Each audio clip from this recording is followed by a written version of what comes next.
Welcome to the Encore Audio Archives YouTube channel. I'm Taper Dave, and this is my channel. I've uploaded hundreds of talks here that I've recorded at meetings in West LA, and I've also recorded conventions starting in 2013. I've got a bunch of those up. And Walt and Mary Murray, the original owners of Encore Audio Archives, started the company in the 80s, and Walt recorded Joe and Charlie's and a bunch of stuff down in Vista, California. My sobriety date is June 20th of 1994. I hope you find something you like, so please like and subscribe to my channel and comment down below. If you want to hear something that I don't have or that you don't see, I'll see that I get it. Anyways, take care and have a great day if you want to. Hi everybody, I'm Kerri K, grateful member of Al-Anon. Hey Kerri. That may have been the longest time I've ever sat before I... Just kidding. I'm grateful to be here today. I want to thank Cynthia for calling. It must have been like last summer, I think, when you called. So much has changed since you called and asked me to come and talk.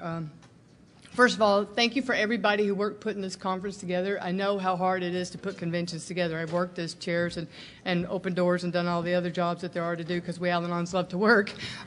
So it's a great honor to be here, and I acknowledge all the work that it takes to put this on. Again, thanks for asking me to be here.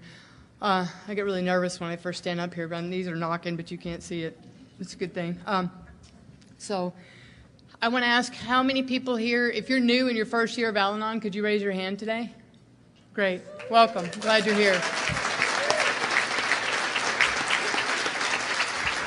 I want to welcome you to your new life. That's what they told me, that if you hung around and things resonated with you and you did the things that we do, that your life would get different than you could ever imagine. And for me, that's been the truth. Whew. All right, where to start? First of all, that baby over there is ours, so if she makes racket, please don't make her leave unless she really cries. That's a whole nother... She wasn't here a year ago. Yeah, a lot of things have changed. Anyway, and Lori B... Lori B., who was my partner a year ago, is now my wife legally. I mean, lots of things have changed in the last year. So we talk in a general way what it was like and what happened and what it's like now. And if I'm going to talk for an hour, it's going to be a little more than generally, but hopefully you guys will identify with some of it, because believe me, I need to be here. I was born in a little town 50 miles south of Memphis, Tennessee, outside of a little town called Sledge, Mississippi. We were like 8 miles outside that little town. Charlie Pride is from Sledge. That's like the big sign. The Lions Club put it out there. Welcome to Sledge, home of Charlie Pride. I grew up 7 miles outside of that town. We had a 500-acre cotton and soybean farm, and I think I was 13 years old when we got a telephone in our community. And up until that time, the closest phone was 3 miles away, and we had gravel roads, and they paved them when I was like 15, I think. And I tell you this, I didn't grow up with any active alcoholism in my home. It's in my family, and I've identified that having been here for a while. But there was no active alcoholism in my phone, but we were cut off from a lot out there. And there was no information coming in or getting out of where I grew up, you know. And my grandmother was the matriarch of our family. And my father was the baby. She had 2 other kids that wound up moving away. But my father and my grandfather had a family farm. And my mom, my dad, my mom was 16 when she married my dad, and she had me when she was 18. They'd been married 10 years, and they got a divorce. I was 7 years old at that time. And I think, looking back now, it's like my mom, my dad, and my grandmother was one too many people in that marriage. So one of them needed to go, and it was my mom. And my grandmother was the matriarch. So my dad, a lot of what I'm going to tell you today I didn't know until I had been here with you for a while, because I was walking around, sleepwalking through my life until I found you people and you helped me come alive again. Everybody in our family tried to, well, what we did was we looked for validation from my grandmother and my dad, because that's how I got my sense of who I was. And my father never actually cut the emotional umbilical cord from my grandmother. Everything he did was about her, you know, and when she died even, I mean, he was just still very attached to her. So I don't have very good models for healthy relationships. When my dad divorced my mom, he remarried within 2 months, and he got some city girl who couldn't cook cornbread, and we didn't like that very well, you know. I mean, she wanted a little girl. Now, I have to tell you, I was first born. My dad wanted a boy. I was not, clearly, but he raised me like one. And I got my first mini bike when I was 5. I started driving when I was 5. Got my first shotgun when I was 8. Killed my first deer when I was 11. I mean, we're just ripping and roaring out there in the country. And it was an awesome way to grow up. It was just fantastic. Of course, you know, he wanted a boy until later on. He didn't like how I felt about that, you know. But we'll talk about that later. Everything was fine. I can remember when I was 7 years old. He's like, I hate cigarette smoke, so if you're going to do tobacco, you better chew tobacco. Don't smoke it around me. All right. I took Red Man. They thought we'd puke. I kept chewing, you know. I mean, they just thought it was funny. But I could do everything as good as the boys could do, and usually I could do it better. And I really enjoyed growing up that way. Well, I didn't like my stepmother. She wanted to dress me in frills and laces, and I'm a little tomboy, and we didn't get along very good. And they hadn't been married very long until she started being emotionally abusive in secret. And I couldn't tell anyone, because she told me if I told anyone that it would be worse when my father left. And there was no reason for me not to believe her. I was like 8 years old, you know. So I began to keep secrets. And this is what we do in the family, in alcoholic families. We begin to keep secrets, and we're only as sick as the secrets that we keep. That's what we're told. That's what we're taught. And all of what I say here today, let me just say this right off the bat. Everything I say here today is just my experience or my opinion. It is not the opinion of Al-Anon. If you don't like something I say, please talk to your sponsor about it later. You don't have to come to me about it either. I mean, your sponsor will help you. But so my stepmother started being just mean to me, and in time that began to be worse, and it got physical after a point, and I still couldn't tell. And so I began to get really good at manipulating situations, because I'm supposed to be like everything's okay, so here's this person that I hate, but everybody else in my life thinks that I'm supposed to be fine, so I'm putting on the face. You know the mask that we wear. How are you? Fine, fine. I'm great, thank you. Fine, fine. I'm dying on the inside, right? And so we used to play a lot of ball and hunt and do a lot of stuff. And when my family had a car that we could take out on the weekends, the young kids, my stepbrother, I had a stepbrother who was 2 years older than me. We went out on a Friday night with a bunch of kids, and we were drinking and you know, just doing what we do as kids. And later that night, I was with a boy that my father didn't want me to see because he actually worked on our farm, and I lost my virginity to him. Which that really wasn't the big deal. The part of the night that was bigger was that my stepbrother raped me on the way home. Well, my thinking, I have the disease of, my thinking is just distorted. My judgment's distorted, my thinking is distorted. And I couldn't discern that what I had done earlier in the night wasn't as bad as what he had done, and all I could do was not tell anybody about it, because I thought if I told, then he would get me in trouble for being with this guy and all this stuff, and so I just shut it down. And in order to shut things down, I was killing myself, just shutting all these feelings down. I wasn't able to experience life. Well, I lived in the same house with him for like another year or so, and nobody ever knew that anything was wrong. That's how good I got at manipulating. So trust me, I belong here. I mean, about a year and a half, my stepmother made me go somewhere with him, and I couldn't finagle my way out of this trip, and it happened again. And that time I told, and my father believed me, and he made my stepbrother move away, and my stepmother just turned up the heat on how things were going between me and her. And it was not good. But when I was 15 years old, which was not too long after that, my grandfather died. They just lived right across the peach patch from us, literally. You could throw a rock and hit their house.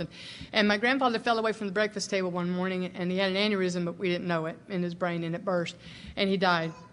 And my father, I think because my family doesn't know how to experience emotions, my father kind of figuratively gave me up and said, here, you can move in with Big Mama. Which was great, because nobody bothered me around my grandmother. I mean, she was like, you know, everybody behaved around her. So it was good. I could live with her. She wasn't like a touchy-feely type person. That's a little much, Ivy.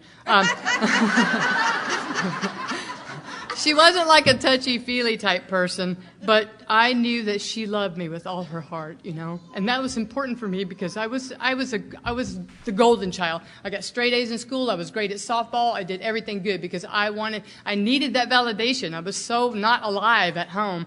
And my mom, let me back up here and say, I'm probably going to do tangents, but that's just how it's going to go. So we're going to ride the ride together, right?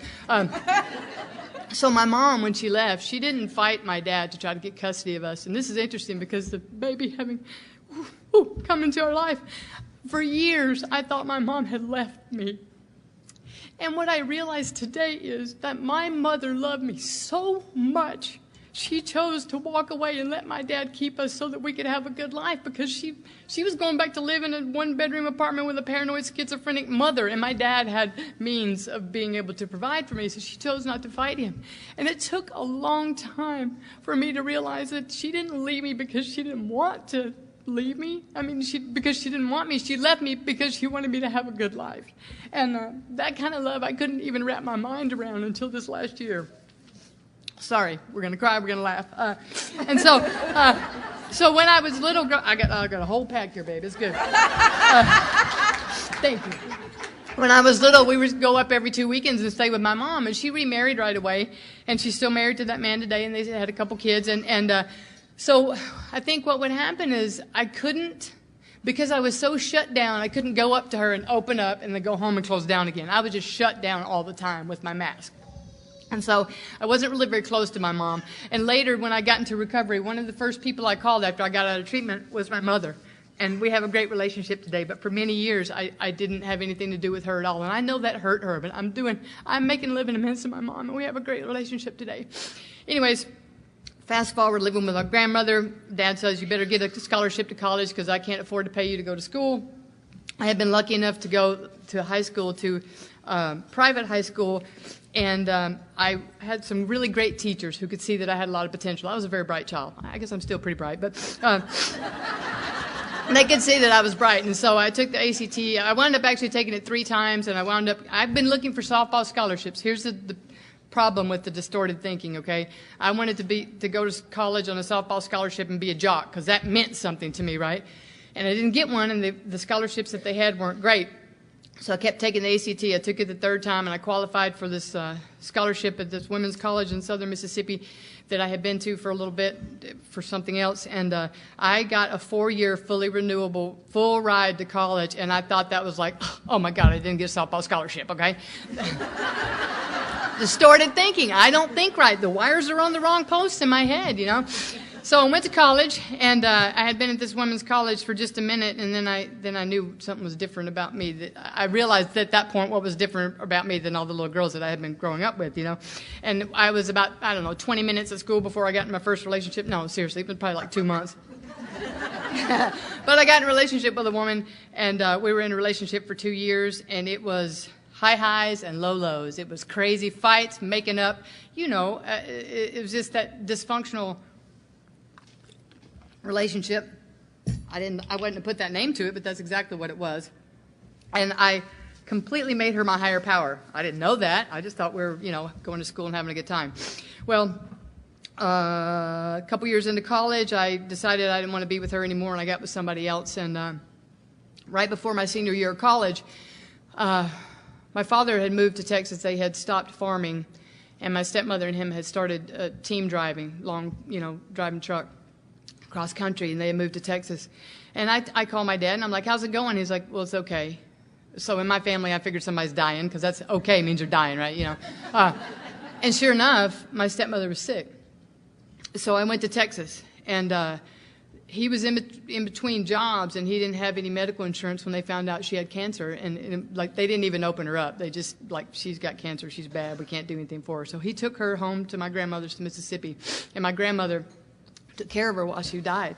And so my senior year of college, every other weekend, I would drive 2.5 hours up to my grandmother's to stay there. And because I'm a good Southern kid, I do what I know is right to do. And that was one of the hardest things I've ever done, because I had a lot of resentment around this woman who had been very abusive to me for much of my life. But I'm a good Al-Anon. I do what I'm supposed to do. And I went up there and was with my grandmother, and I watched this woman who was larger than life. She was a large woman physically as well. I watched her literally be eaten alive by cancer. And, without the tools of the program, it's difficult to navigate when you're in a lot of dysfunction. Oh, gosh, I've missed this. Oh, well, thank you for giving it to me now. My grandmother was raised by alcoholics, and she was like a classic untreated Al-Anon. And there's alcoholism all in my family tree. And when I was in treatment, we had to do this family tree thing and put different colored circles around different isms. Mine looked like a freaking Christmas tree. I'm serious, man. There were like all kinds of circles around there. Anyways, so my grandmother was an untreated Al-Anon, and my grandfather's brother, he was a binge drinker. So he would go for months and not drink at all, and then he'd be drunk for 3 weeks. My grandmother would go down there and pour all this whiskey down the sink. And then my grandmother's brother, Uncle JC, he was just he just always had a buzz. Like my whole life, this man had a buzz, And I never saw him really falling down drunk, but he was always happy, And he was nice to be around. He was sweet. And so I think I come by my love for alcoholics, religiously, you know. I mean, everybody in my family in one way or another was affected by it. And I'm here because I love alcoholics today, you know, almost to my death. You know, I love alcoholics. And I say that you can put me in a room of 500 people. If there's one alcoholic there, I'll find them in 2.3 seconds. It's like a heat-seeking missile. I don't know what it is about you, but I will find you, and we will have a good time. Anyway, so my stepmother is dying of cancer, and I'm going back and forth up there. And I'm getting ready to take the MCATs. I want to be a doctor because I probably want to be the best brain surgeon in the whole wide world, you know, and I probably would have been. But God had other plans. So 2 weeks before finishing up my senior year, my stepmother died, and my mom's mom, who I wasn't really close to, they both died. And something happened for me, and it was God doing for me what I couldn't do for myself. As a result of them both dying, I said I didn't feel like I could go to medical school. So my second partner at the time, she had a sister who lived in L.A., and she wanted to come out here and pursue an acting career. And she's like, you want to go to L.A.? And I'm like, sure. I've never been west of Dallas, Texas, right?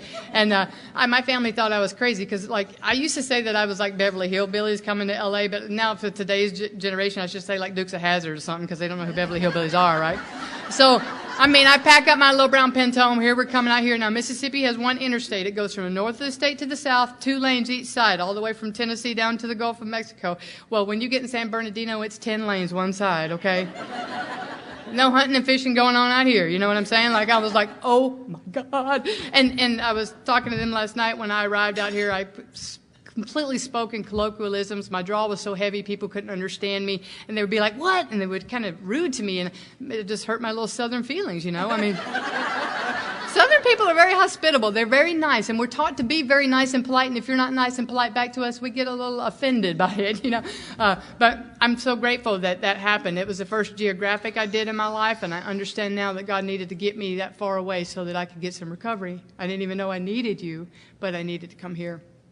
I got a job straight away because that's what I know to do. And I have to tell you that, like, the first week I'm waiting to go to work, I'm waiting to cross La Brea down in Hollywood. 7 o'clock in the morning, a girl walks across the crosswalk. She has a purple mohawk, piercings in every orifice of her face. She has on a black motorcycle jacket and combat boots. And I was like, oh, my God, what have I done? I'd never seen anybody like that, you know? I mean, it was, like, crazy.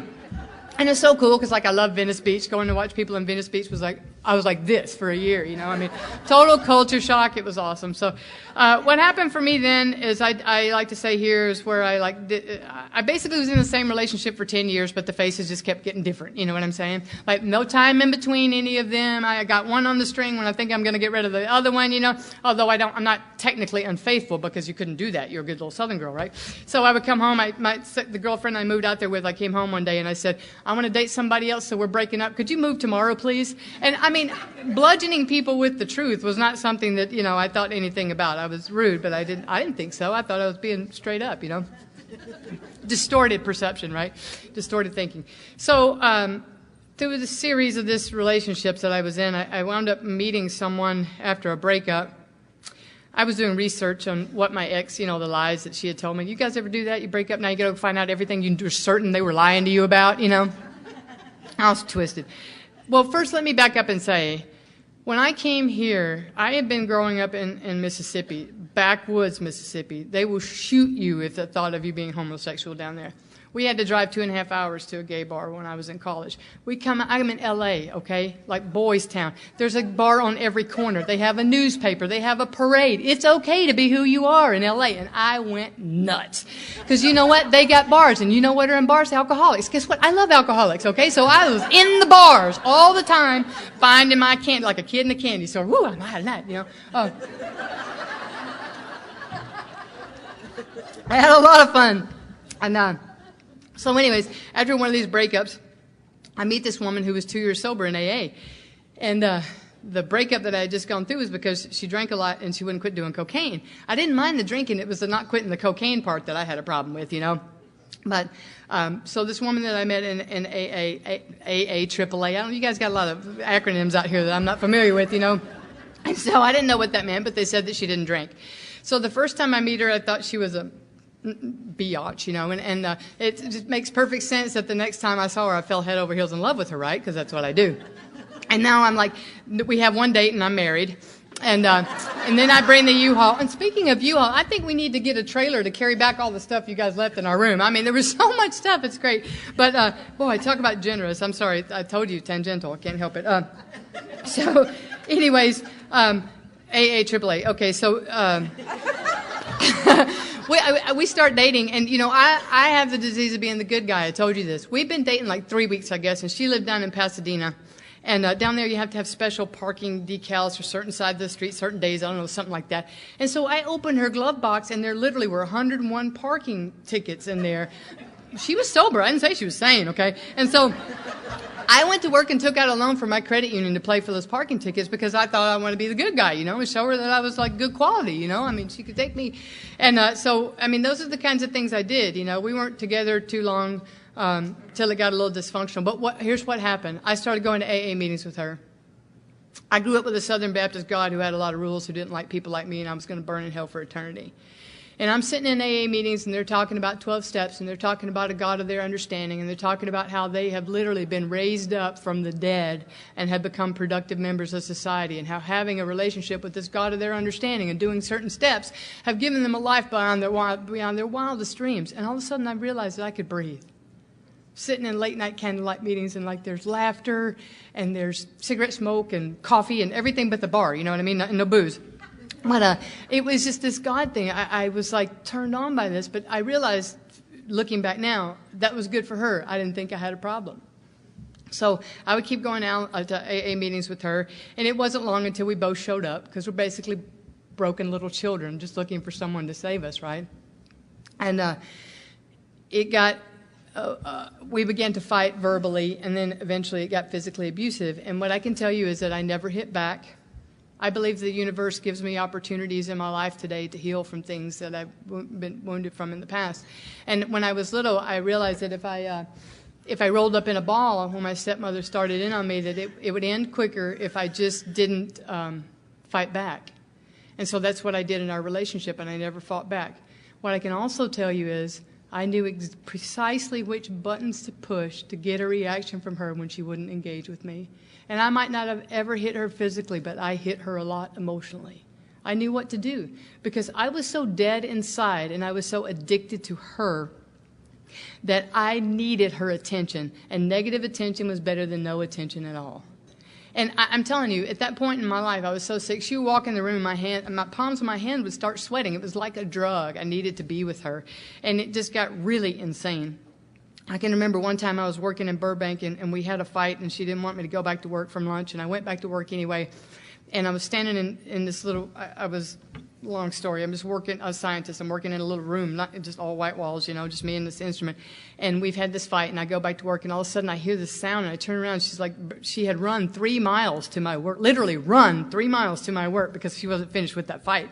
And we went outside, and it just got really insane. I remember one day she didn't want me to go back to work, and she like put her fist through the windshield of my truck. And I mean, it was like crazy. One time I got hit and kicked out of the car going 30 miles an hour, and she broke my eardrum. A lot of crazy stuff happened. So I could tell you that it was insane. It was dysfunctional. It was alcoholism at its finest, and nobody was having a drink in our house. Sorry to interrupt your viewing. Taper Dave here. Just wanted to take a second to ask you to like and subscribe to my channel. Let me know if you like what you're listening. I've got some very good talks here, and this one's a great one. Just curious, do you think this is better than Zoom? Tell me what you think. And what I can tell you is there may be somebody in this room today, and if there is anybody in this room today who's living with violence in your relationships, you don't have to live that way. We have a way out of that. I don't believe... We get very sick as Al-Anons. Often I think we look way sicker than the alcoholics because they're medicating, you know what I mean? They're chilled sometimes, but we're just nuts, you know, up with knives and stuff. At any rate, well, you know. And I don't think we always realize how sick we become because it's not obvious to us, you know.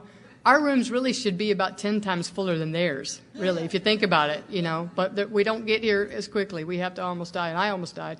At any rate, so we had I want to just interject this. in our sober household, right? We had another roommate who was the same sobriety as my partner, and she tended to cut herself sometimes. And so I picture the sobriety in our house on Friday night. I would come home. My roommate would be laying in the floor. I make sure she's not bleeding too much before I go to the back room. We have a big old fight before we go to the 8 o'clock AA meeting down at the Burbank Hospital. Crazy.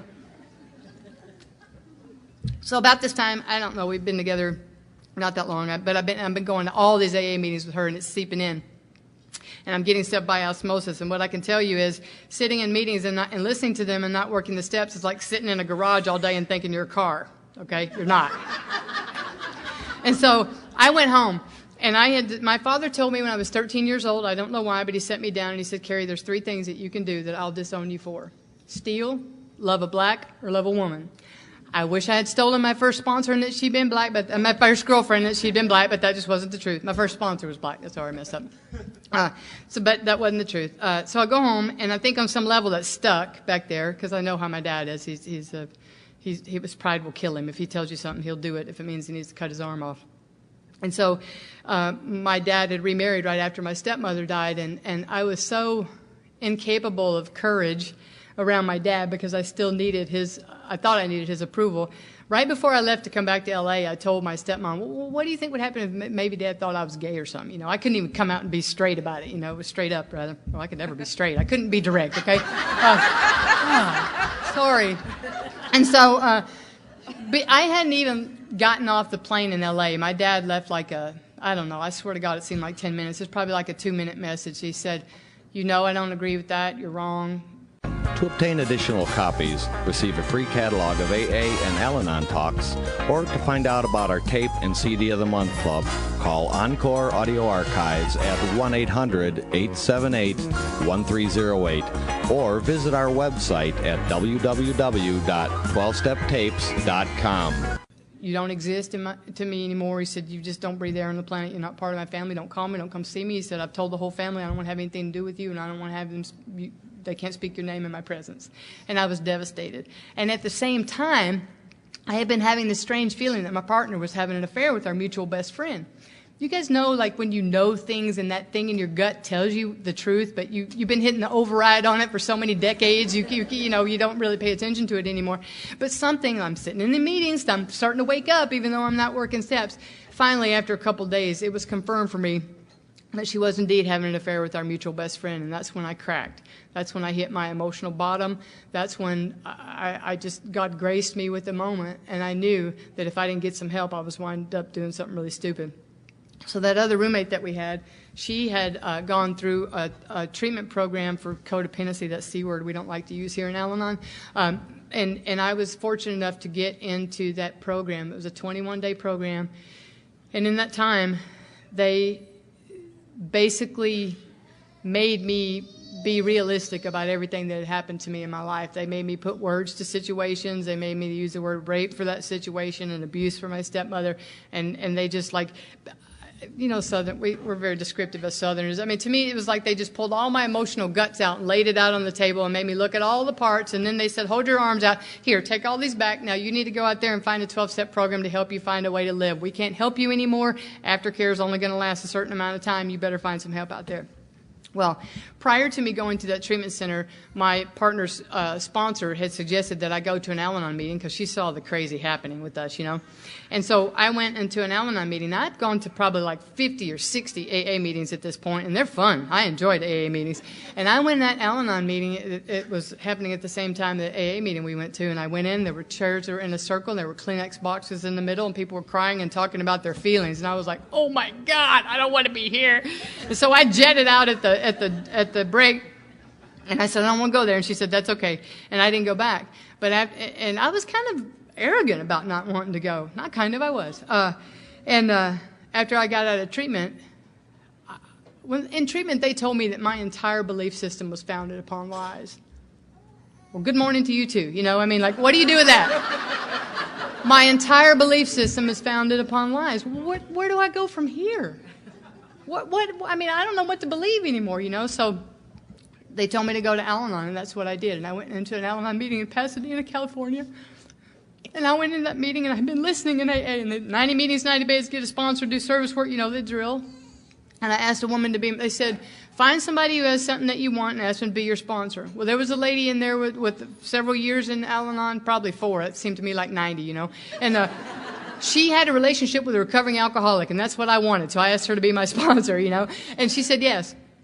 And we started working the steps, and she had me take a service commitment, and I went to my home group every week. And she said, it's important to get a home group. You show up every week, and when you aren't there, you better let somebody know that you're not. Because it's home. We look for you. And they said to me in the beginning, or maybe I heard it, I don't know, it's in me now. They said, well, this came from AA actually. It's hard to fall off the wagon when you're sitting in the middle of it. And I got in the middle of Al-Anon almost 26 years ago, and that's where I've been ever since, you know. It saved my life. This lady helped me work the steps. I could get that I was, my life was unmanageable, but I wasn't ready to fully concede that I was powerless of the alcoholic at first. I couldn't let that go completely, but it didn't take long until it got beaten out of me.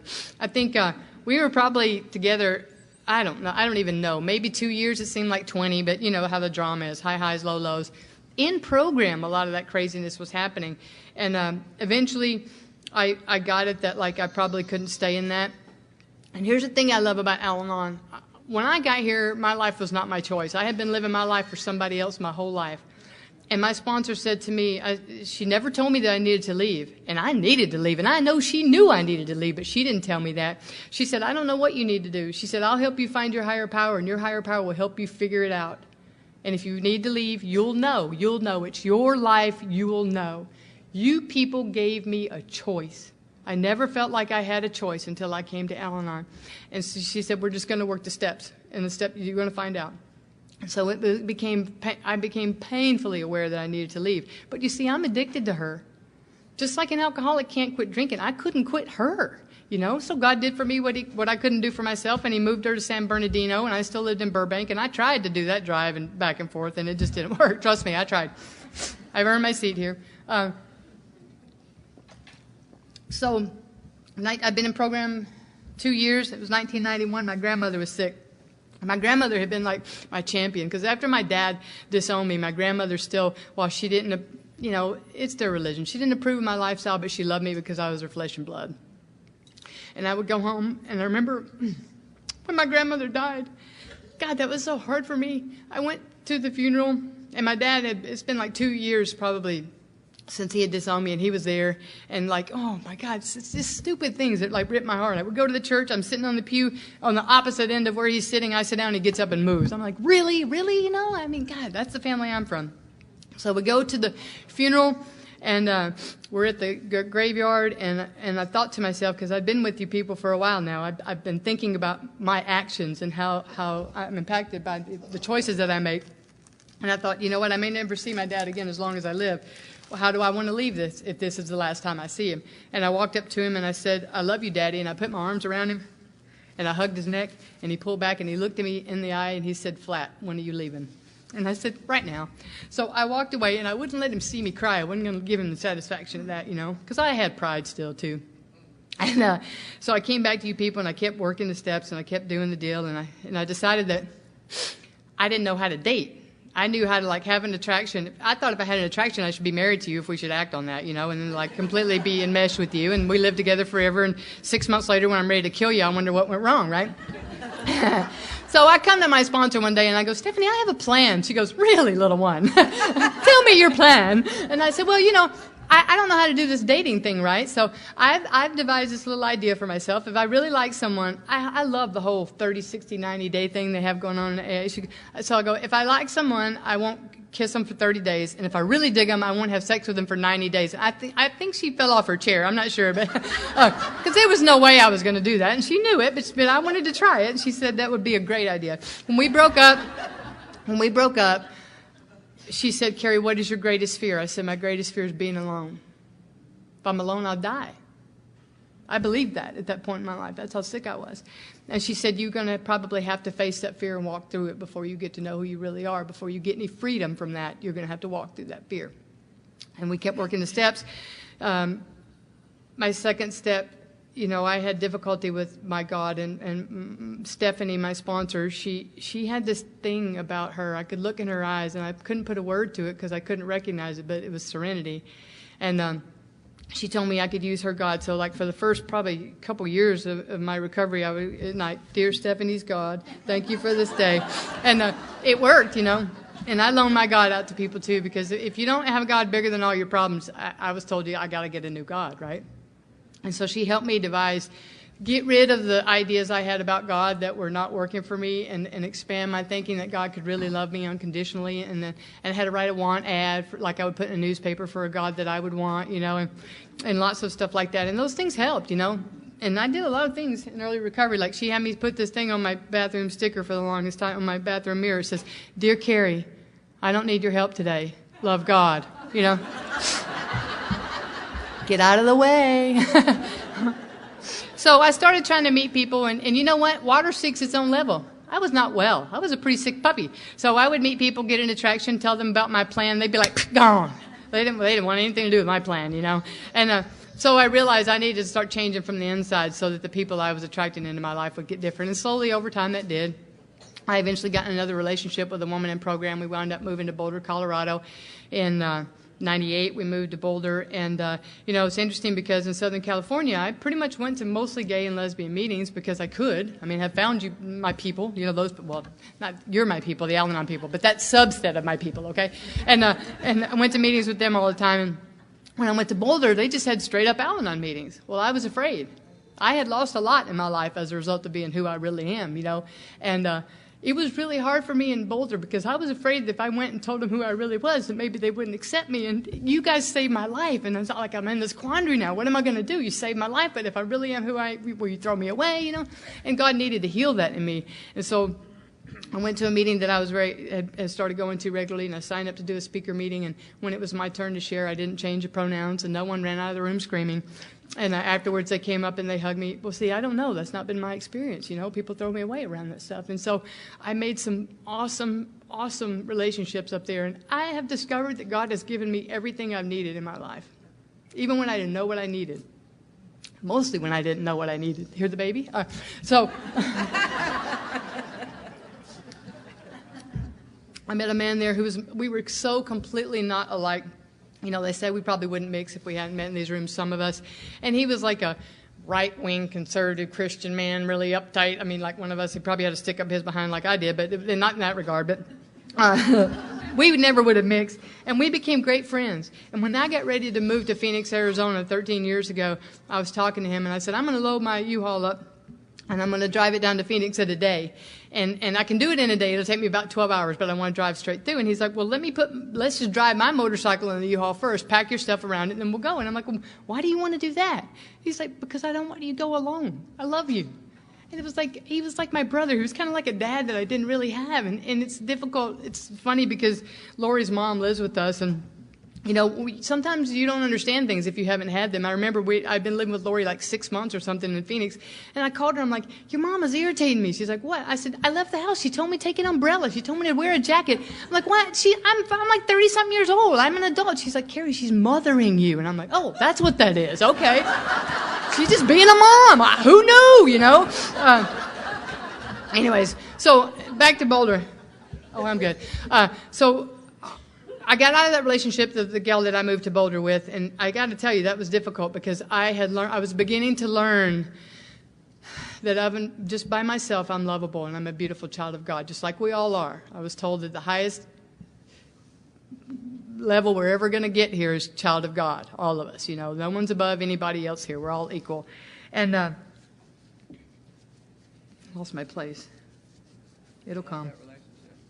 Oh, so in that relationship, we moved to Boulder. My partner quit going to program, and I kept going. And pretty soon, I became the identified patient. Everything was my fault. And you know what? I know I have a lot of defects, and I'm a human being, and I do a lot of things wrong. But in any relationship, I never take 100% of the blame because there's two people in it, you know. And so at a certain point, I decided to leave. I was in meditation one day. My partner had lost a six-figure job. Her father had died. Her 18-year-old cat was dying of cancer. And I'm sitting in meditation, and I get it that I can't compromise my spiritual well-being for another human being. And I opened up my eyes, and tears had been streaming down my face. I don't know for how long, because I realized when I came out of that meditation, I knew what I had to do. and it meant that I had to tell her that I had to leave. And I'm a classic caretaker. I don't want to hurt your feelings. You've had all this loss, and now I'm fixing to tell you I'm leaving, and I know you're going to throw me out and not have anything to do with me. So, but you know what? It didn't matter. Because if I couldn't be true to myself, I was going to be dying. I know what the deal is. If I don't live my truth today, I'm spiritually dying. It might just be just a little bit today, but tomorrow it's going to be a little bit more, you know. I know I have that thing in my gut today, and I listen to it, you know. And sometimes it doesn't take long for me today because I have a short spiritual leash. I can't handle the amount of pain that I used to be able to tolerate today, and thank God for that, you know. Sorry, it left me again. It'll come back in a second. Oh, spiritual leash. Okay. So I went and I told her that, like, I needed to leave. And sure enough, she told me to get out. And what I knew is I was involved enough in Al-Anon that if I just went to program and told people I needed help, that they would help me. And they did help me. I never had to, I slept on somebody's couch. I wound up living with a friend of mine. And as a result of that, you know, I got my own apartment. I lived alone for a second time in my life, and life was good. And I began, like, just living life, still trying to learn how to meet people. What was it that I wanted in a partner? Because at one point, I made this list of characteristics I had to have in a partner and characteristics that were unacceptable for me in a partner. Because, you see, I go for the things that aren't good for me, you know. And so I needed some help, and I needed to make this list. And part of that came out of an inventory, you know, and trying to mold a sane life for myself. And so I started speaking at conferences, and I'm going to get into this here pretty quickly, but I went to Reno, and I was a speaker at a conference up there, and I met the AA speaker, and I was really taken by her. And then right when we were leaving, we had like a moment of, I don't know how to explain the moment that we had in this lobby. It was like really like magic. I've only had like 2 instances of that in my entire life. But I walked up to her. Remember the old name tags that were hard plastic and they folded over each other and they would come out like that? Hers was askew. And I said, let me fix that. And she swears I said, let me fix you. And that's when it started. And so we had just a very awesome bantery exchange. And as a result of that, then we both left. And there's a lot more of that story, but I don't have enough time. There's way too much present stuff to get to. But we started being in a relationship. And we'd both been in program for over a decade at that time. And Lori was in AA, and I was in Al-Anon, and probably about 6 months later, I wound up moving down to Phoenix, and I plugged into program down there because I do what I know to do, which is go to meetings, get a sponsor, you know, do the deal. And I got a home group, and began, and of course, because being the Al-Anon that I am, I started a meeting that happened at the same time as her home group across the hall. And so I had to become a GR because I wanted the meeting to be healthy, right? I mean, you want a healthy meeting, so you got to be the GR. Now you got another service commitment. And I did, you know, that led me into all the service work. And I consequently, going to assembly and all that stuff, I met like everybody in Al-Anon in Phoenix, Arizona, actually in probably Arizona, I know. And I got very active because I'm, you know, I enjoy people and I love being around people. And at that time I had a sponsor out of Houston, Texas. And I remember we were getting ready he was coming out here to do, to Phoenix. We were going to do a workshop together at a convention that weekend. And, you know, a lot of interesting things have happened. There was one person in Texas that knew that guy sponsored me. And the day that he was supposed to come here, he got hit and killed in a car wreck. And that one person who had been sober 2 years before when I met him was no longer sober, thought to send me an email to tell me that he had been killed. And he wouldn't have, I mean, tell me God doesn't work, right? I mean, like, so many things get orchestrated, and that was challenging for me, but it made me get into program even more, you know, especially since I'm now living with my partner and my mother-in-law. Well, I mean, her mother. I mean, you know, I mean, like, but her mom is very accepting. It's wonderful, but my life looked nothing like I thought it was going to. But I get in and I got a good job down there, and I'm doing the deal, and I'm sponsoring like, I don't know, 50 people, not 50 really, I think my limit was like 15. And so, and that was only because she would give me a hard time if I went beyond that, you know, because I was taught, you got to give it away to keep it. And I wouldn't have a life today if it hadn't been for Al-Anon. Truly, I don't believe that I would. I probably would have wound up killing myself or somebody, and they'd wound up killing me as a result of a fight we were having. And so, you know, our lives we go to conferences. I get to speak at a lot of different places. We're having a good life. For a while, we had a house up near the Grand Canyon we would go to. We're having vacations, you know. We're almost 50 years old, have some expendable cash. And then alcoholism being the gift that just keeps giving. A year ago, Lori's niece, her brother's household is an alcoholic household. He's dry. He doesn't drink.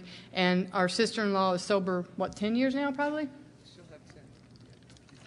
Their daughter is 22, and she got pregnant purposely. I don't know that the father knew that she was getting pregnant, but she decided to have a baby, and no one thought that was a good idea. Lori was okay with it, but everybody else was like, this is a train wreck waiting to happen. And the niece is an untreated Al-Anon. She lives in the fantasy of the future, and she thought if she had a baby, it'd make it better, and she'd be happy. And the truth is she wasn't equipped to do that. I mean, I know her heart was in the right place, but she wasn't. The baby was born 2 months early. It was 2 months premature, and it stayed in the hospital for 6 weeks. And we went up there all the time to see her. She weighed 2 pounds and 5 ounces. And when I first went in the hospital, and the day after she was born, and here's something you need to know about me. To me, kids are like little aliens. I don't know. I mean, like, they're another little breed. I'm not around them. And this is something that I've discovered, too. Having been here now and keep looking inside. My sponsor talks about self-searching and how even still, I love my sponsor because she makes my thinking, I'll call her and ask her a question and she'll answer it, and I'll say, I'll get back to you in like 3 weeks. Because I got to think about what she said. It's just so deep.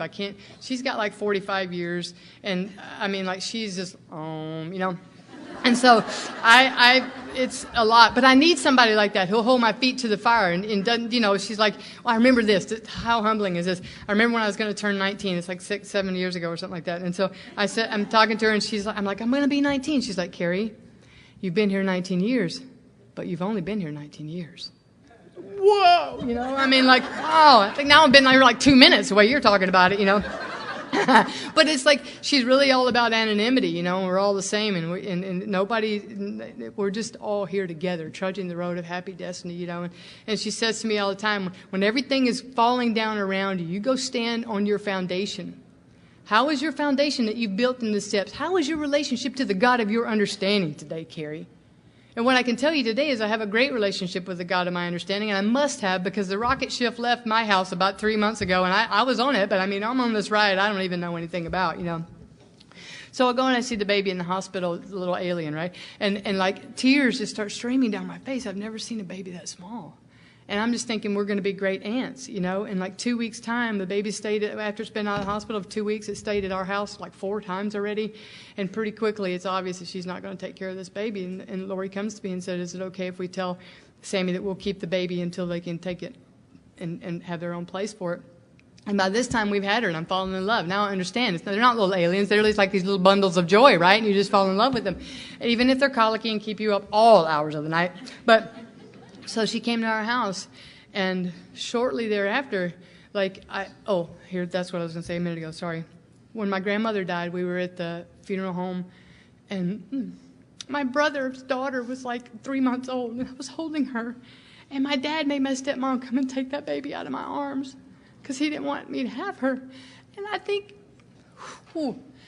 on some level, I took in that I shouldn't be around kids. Now, I didn't consciously do that. I can tell you I did not consciously do that, but I think I must have done that because I was holding Ivy and just started crying, I mean, it's like, oh my God, she's so beautiful, and it's okay.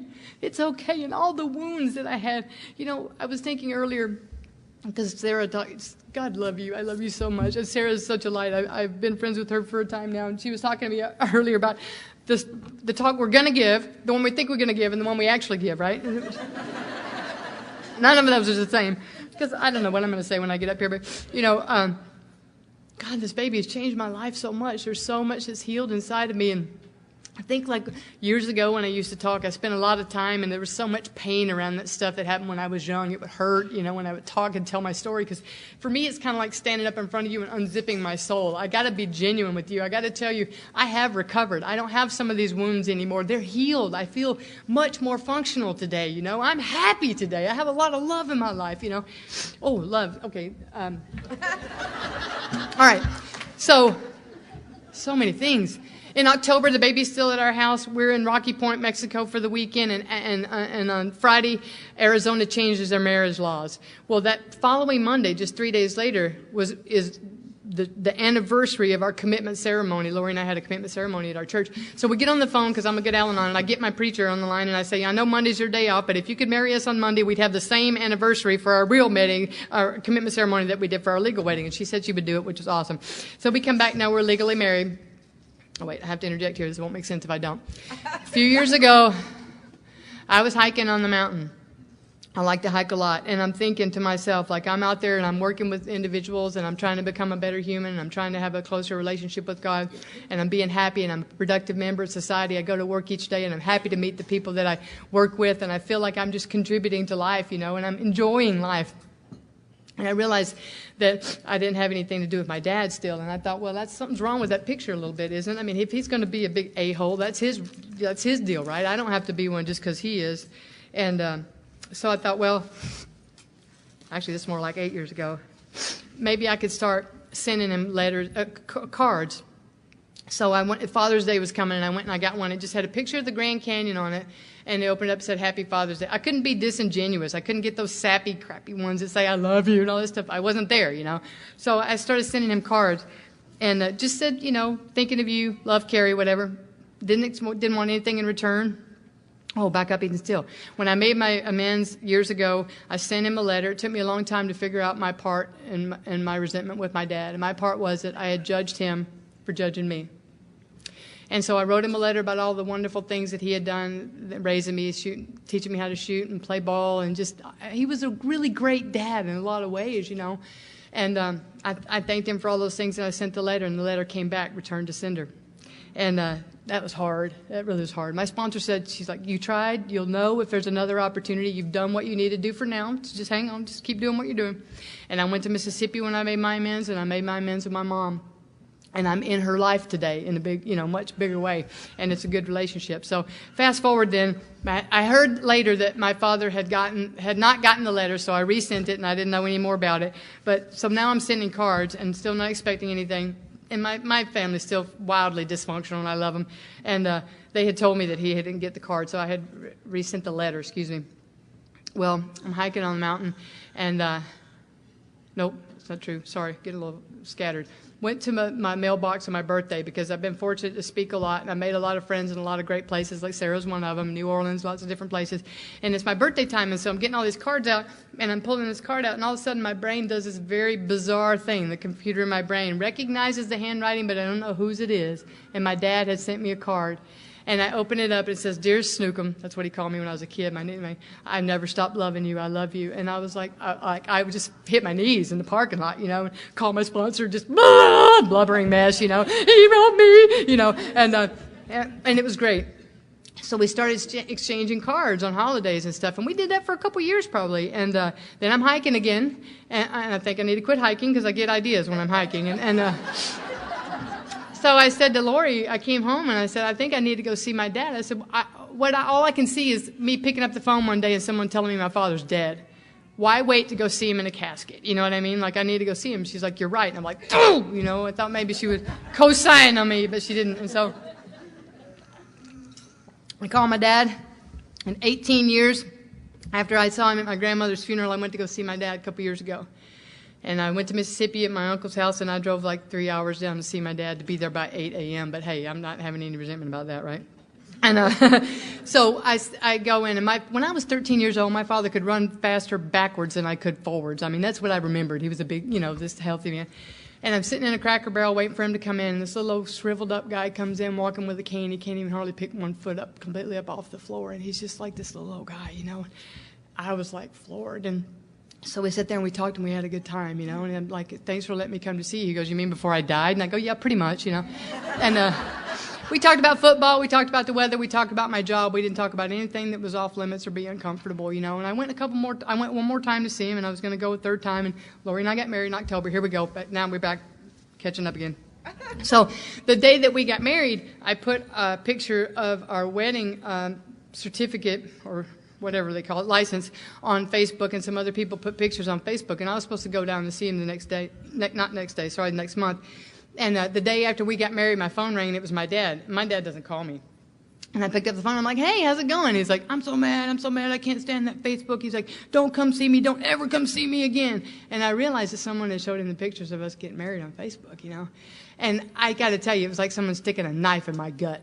But what I can tell you is it didn't hurt as bad the second time he disowned me as it did the first time, I can't say it didn't hurt. I went home crying. You know why? Because the best day of my life had happened the day before. My heart was still flung completely wide open, and I was completely caught off guard and blindsided by that. But you know what? I believe that God did that so that I could move on. Because I don't have to do that. I don't have to, he's given me the out now. I don't have to go back. I don't even need to try. I tried. And what I realized is neither one of us said we changed. Neither one of us said anything was different. We just needed to reconnect for a minute, you know. And I believe that I want so much love in my life that I'd really need to determine sometimes when it's time to, I read something last night that says what we need to do is just determine when to get up from the table when love is no longer being served. And I think it was time for me to leave my dad's table, you know what I'm saying? And also because, like, here's little Ivy's coming to our life, and now we decided we want to try to keep this baby, and we have guardianship of her at this point, and that was really hard because the mom, like, she was still in this fantasy for the longest time that she was going to be the mom. So here we are up literally all hours of the night with a colicky baby 24/7, you know, and mom comes in for half hour on a Friday and pretends to be mom. And I'm like seeing her ism and so conflicted with my emotions because I'm this mom's baby, you know, and she walks in and says she's going to take it. And it was just really hard for a little while. And then finally life conspired as it does when we're in our disease, and she finally agreed to let us adopt Ivy. And they finally consented in like January to let us adopt Ivy. So by June, Ivy will be our legal daughter, which we're very happy about. If anybody in the world would have told me a year and a half ago that my life was going to look like this, I probably would have slapped you silly. I mean, there's just no way. No way. You know, one of the first conversations we ever had when we started dating 13 years ago was, do you want children? Both of us adamant. No, absolutely not. Okay, good. The caveat, she says, you got to pay attention when they say that word, is that my brother has kids. She said, if anything ever happens to them, I will be obliged to raise them because I don't want them to have somebody outside the family raise them. But we didn't know it would be second generation. You know, but what I also know is that things, when I took that third step and I turned my will and my life over to God, I don't think I really knew the depth to which that would change my life, because when I took that third step and really gave God my life was not mine anymore. I had been required up until that point to keep trying to be a parent in Al-Anon and take all these little women through the steps and help them get better and heal their little hearts, and I was doing a good job at that, but I think God was getting me ready for something different in addition to what I was already doing, you know. And I feel like half the days I'm just like a total newcomer. I'm flying by the seat of my pants, man. I'm telling you, I'm out of my tree. I am not in my comfort zone. Sarah and I talk about this. How many Al-Anons are good with change? Nobody's raising their hand now. I know that. It's crazy, you know. I mean, like, we just finished our retirement plan. I got my life plan for the next 20 years, you know. Really? A baby? Really? A baby? They're expensive, you know. I mean, and like for your whole life, it's a commitment, you know. And oh my God, and coming into our family, it's only a matter of time till we find out which side of the fence she falls on. She's going to have to be Al-Anon or AA. She can't be normal. We're not normal, you know. But, you know, what I can tell you is, like, my relationship with God is the most important thing in my life today. I kind of got through some of the steps here. 10th step, keep doing the inventory. Prayer and meditation is a huge part of my life because my relationship with God is the most important relationship in my life today. Years ago, I thought having a relationship with another human being was the most important thing. And I can tell you today that I have freedom because while I would be devastated if anything happened to my wife, I know I'd be okay. That's how I know I'm in recovery in Al-Anon. I would hurt, but I would be all right. My relationship with God is the most important thing in my life today, and I have to do what's on my plate to do each day. And I have to ask God each day what that looks like.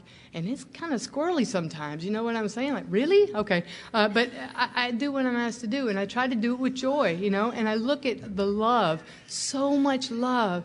I didn't know how much joy you could feel with a baby, you know. I mean, they're just God. My sponsor says, babies are great. They're straight from the home office.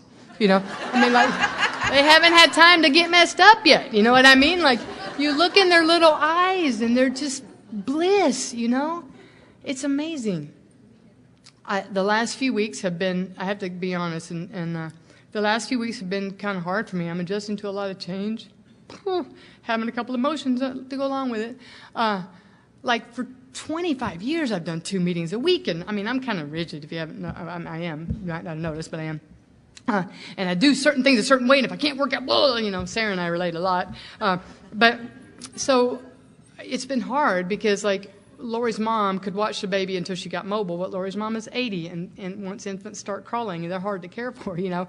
And so we had to choose. We each get to go to one of us had to be home each night with the baby. So I had to give up one of my meeting nights, and I can still do my home group, but my routine changed, and I'm like white-knuckling it, you know. My sponsor promises me that God hears my prayers still, and that I will be okay, and that this is temporary. And, you know, and Tuesday I was off. I have to do this because I have to do this for myself, because you got to know how sick I am and that I need to be here. Tuesday, I had stepped out of my comfort zone. I didn't listen to that thing in my gut on Monday night, and I told my wife I would take over one of her responsibilities that I really had no business saying I would do.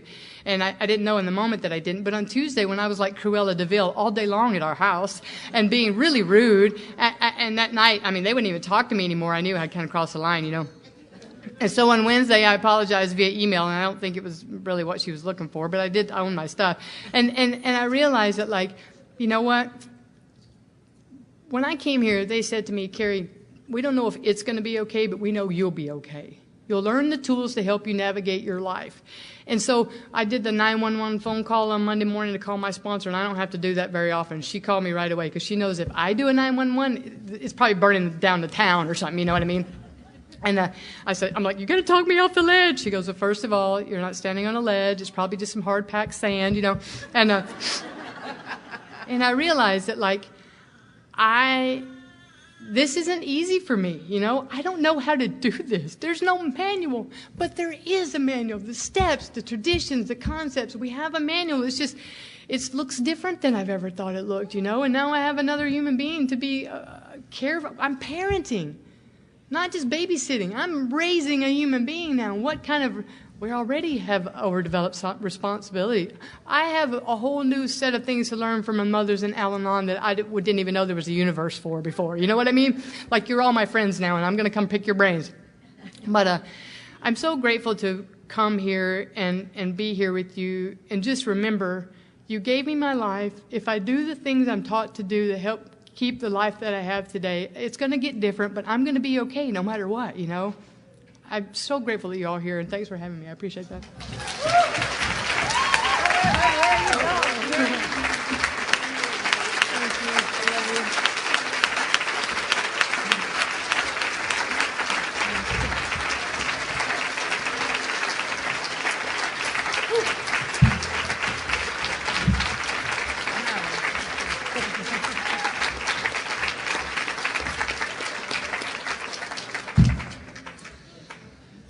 Thank you.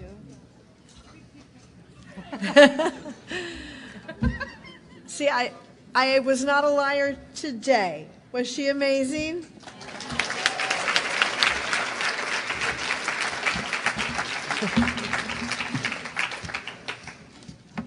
Thank you.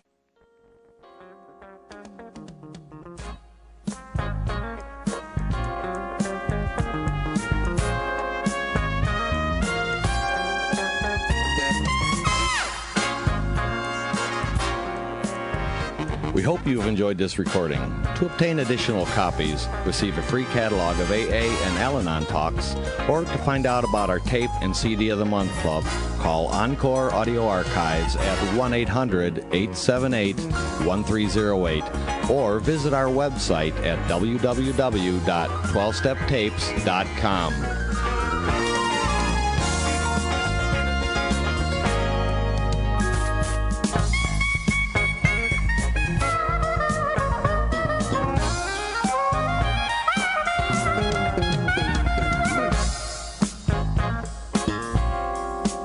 I think we got a great talk going on here. Thanks for watching the channel. Taper Dave here.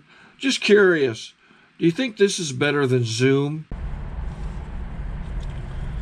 Okay, this is how I prepare my drone for launching.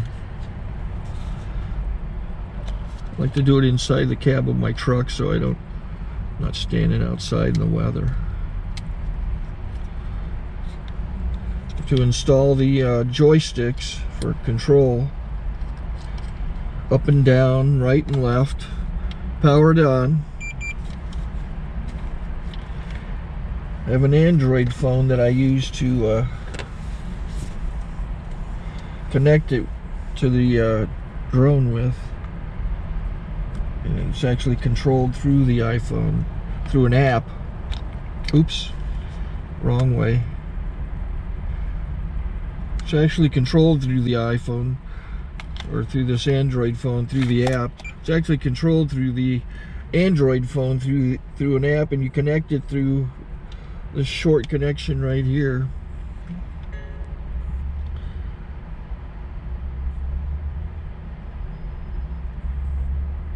Remote control connected.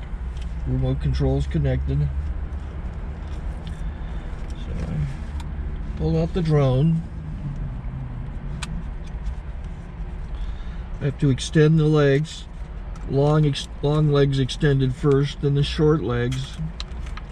Remove the gimbal protector. Set that aside, then power it on one short burst and one long burst. I lay it down. So I have to go to calibrate. So the drone's not connected yet.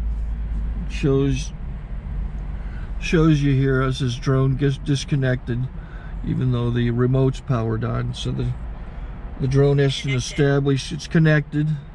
So I go into the app to calibration mode.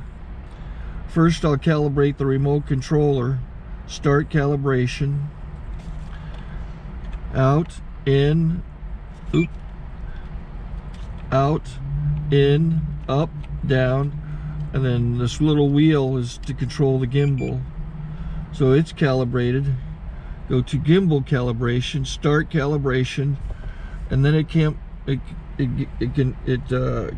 the gimbal. I don't know if that shows up. The gimbal's moving all over the place. Changes, you can see it on the video. And I'm calibrated to take off. It's acquired 7 satellites at the moment. There are 26 satellites up in the sky, which it has to acquire before you can take off. So it's connected. It's got enough satellites. This is white. I can go to press this little arrow button, swipe right to take off, and it would start the motors if I slid this to the right. But I'll wait till I get outside. Don't want to do it inside.